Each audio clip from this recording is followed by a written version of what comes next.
The 2nd of July, 1943. The skies over Sicily. Above the town of Castelvetrano, the air shimmers with heat. A German Focke-Wulf 190 pilot doesn't notice the danger. An American P-40 Warhawk dives from the clouds above. A burst from 6 Brownings tears the sky apart. The rounds rip through the fuselage, and the German plane spirals down in smoke. So began a story that would change American aviation forever. Lieutenant Charles B. Hall, a two-year-old from Indiana, became the first African-American pilot to shoot down an enemy aircraft in combat.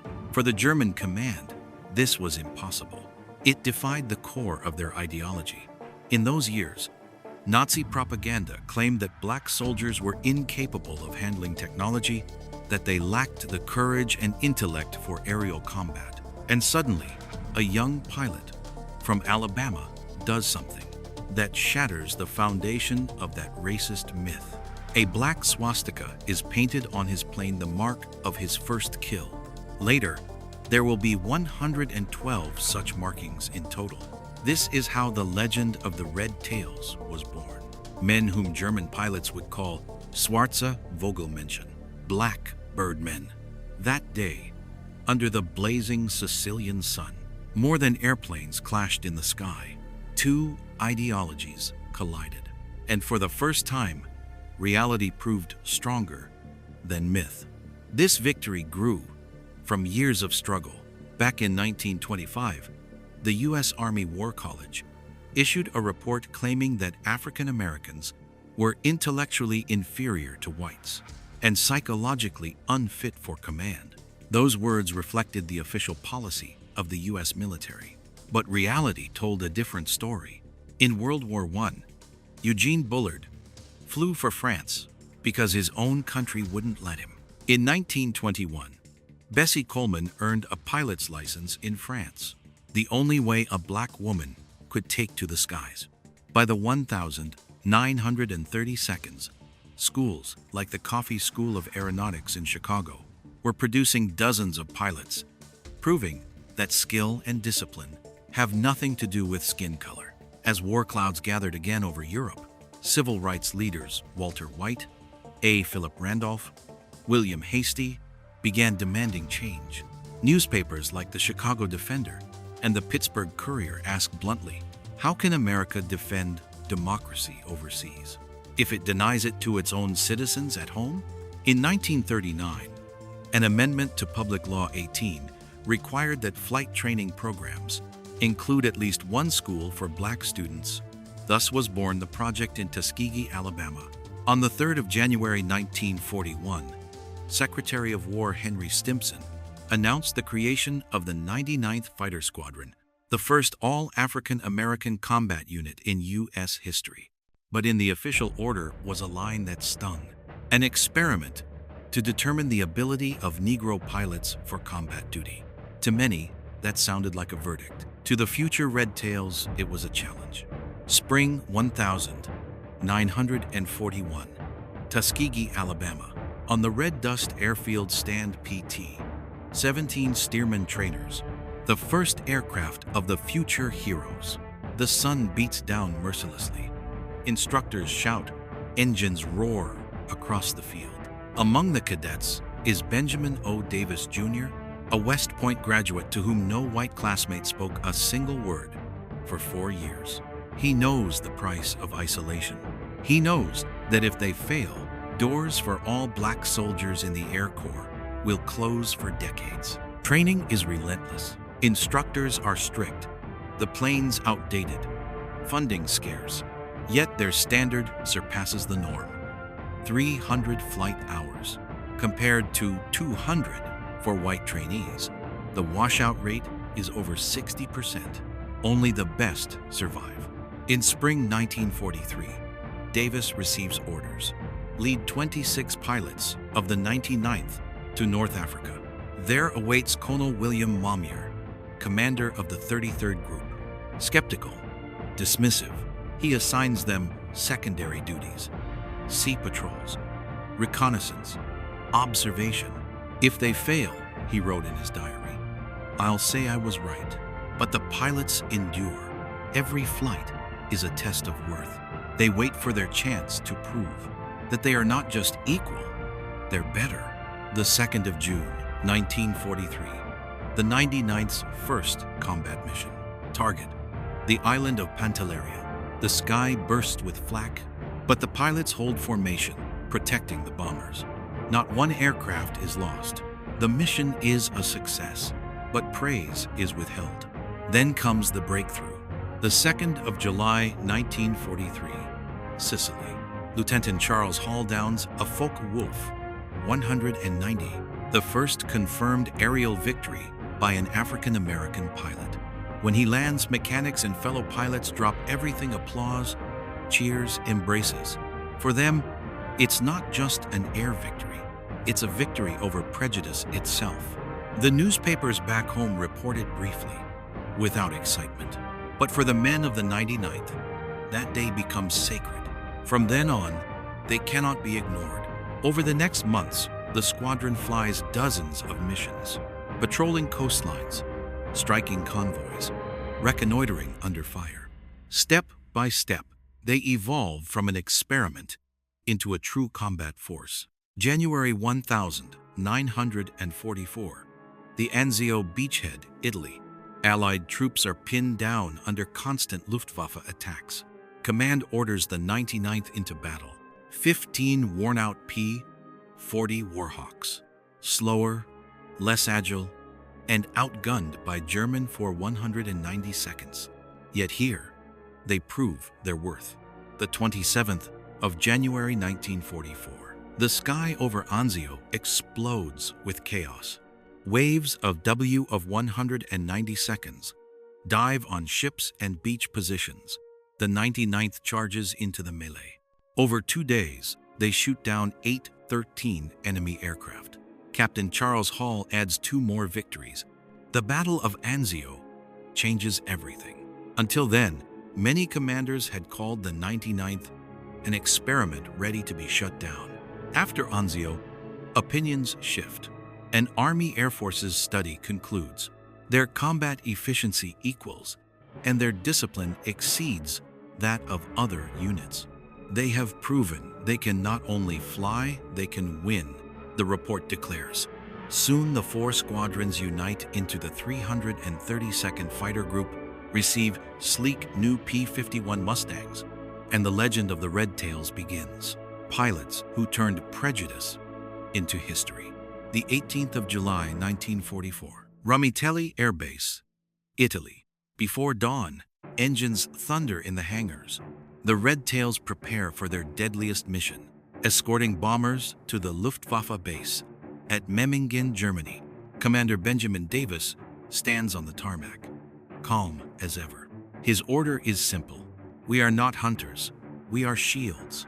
Do not leave the bombers. 66 Mustangs lift off, heading north over the Alps.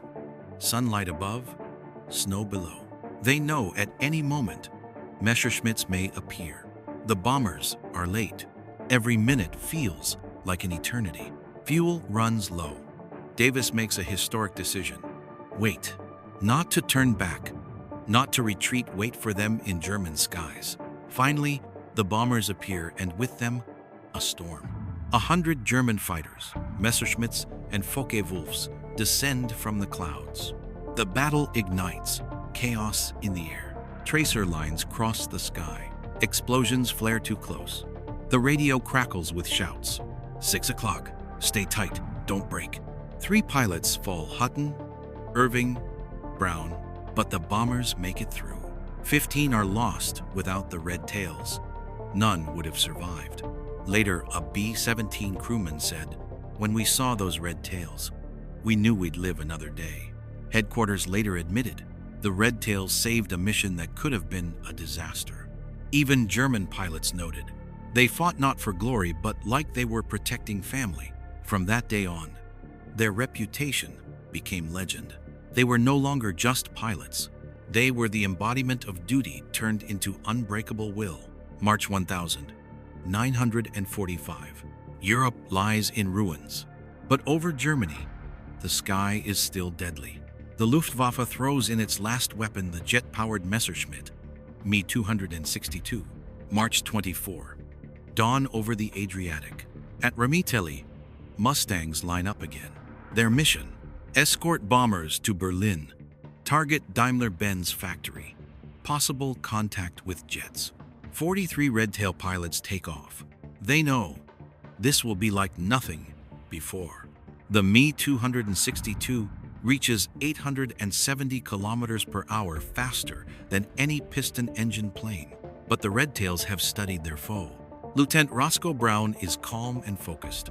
He's learned that German jets attack from behind, but lose maneuverability in turns. He waits.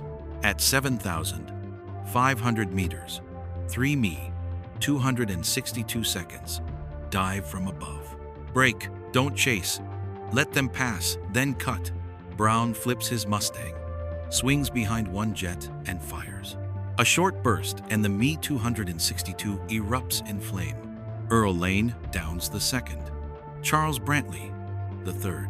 3 jets destroyed the impossible. Achieved. When they land, the ground crew cheers. The report reads, most successful engagement with enemy jets in the entire campaign. No losses. The mission earns the 332nd, the Distinguished Unit Citation, America's highest unit honor for combat excellence. The Germans later admitted, where the Red Tails flew, the sky became untouchable. But not all came home. During 6 months of fighting, 32 Red Tail pilots were shot down and captured. Among them, Lieutenant Alexander Jefferson, the 12th of August, 1944. His Mustang is hit by flak during a raid over southern France. Wings shatter. The plane plunges. He bails out and lands in a field already surrounded by German troops. In Stalag Luft III, Jefferson becomes a POW officer. He's surprised the Germans treat him according to the Geneva Convention. In the camp are other American pilots, white and black, side by side. Later he recalled, in Germany, for the first time, I felt equal. During interrogation, a German officer recites his home address and even his mother's maiden name. Their intelligence knew everything. That was scarier than captivity itself. In the camp, they share food, bunks, and hope. After the war, many admitted it was there, among enemies, that they first felt what equality could mean. When the camp was liberated in May 1945, Jefferson saw the American flag and wept. But joy faded quickly. Back home, he faced the same prejudice he'd left behind. In a Nazi prison, I was an officer. In my own country, I was a second-class citizen. It became one of the most bitter chapters in the Red Tails story. Victory. In Europe, the Red Tails don't need parades. Their record speaks for itself. 1,578 combat missions, 15,000 sorties, 112 enemy aircraft destroyed in air combat, 150 destroyed on the ground, 96 distinguished flying crosses, 744 air medals, 3 distinguished unit citations, and most telling, only 27 bombers lost, when other groups lost nearly half. It was the best escort record in the entire 15th Air Force. Bomber crews called them the Red Tail Angels. Whenever B-17 crews saw those crimson tails on the horizon, they knew they'd make it home. A veteran gunner later said, I didn't know who they were, what color they were. I only knew if the Red Tails were with us, we'd live. The Luftwaffe respected them. The U.S. Army trusted them. History remembered them. May 1945. The war was over, but for the Red Tails, another battle began. Returning home, they faced the same segregation, separate mess halls, separate barracks, indifference from their own command. Newspapers ignored them. Other veterans doubted their record. Ace Lee Archer recalled, when I said I'd shot down 4 planes, no one believed me. People laughed they couldn't imagine a pilot like me doing that. But time would set things right. In 1948, President Harry Truman signed Executive Order 9,981, ending racial segregation in the U.S. Armed Forces. Thanks in no small part to the Red Tails example, Benjamin O. Davis Jr. became the first African-American general in the U.S. Air Force. And in 2007, more than 60 years after the war, the surviving pilots gathered in Washington, D.C. At the Congressional Gold Medal ceremony, President George W. Bush said, "You proved that the sky belongs to anyone with the courage to fly through it." That day, the Red Tails lifted their heads. Many wept silently. They had never sought fame, only to finally be heard.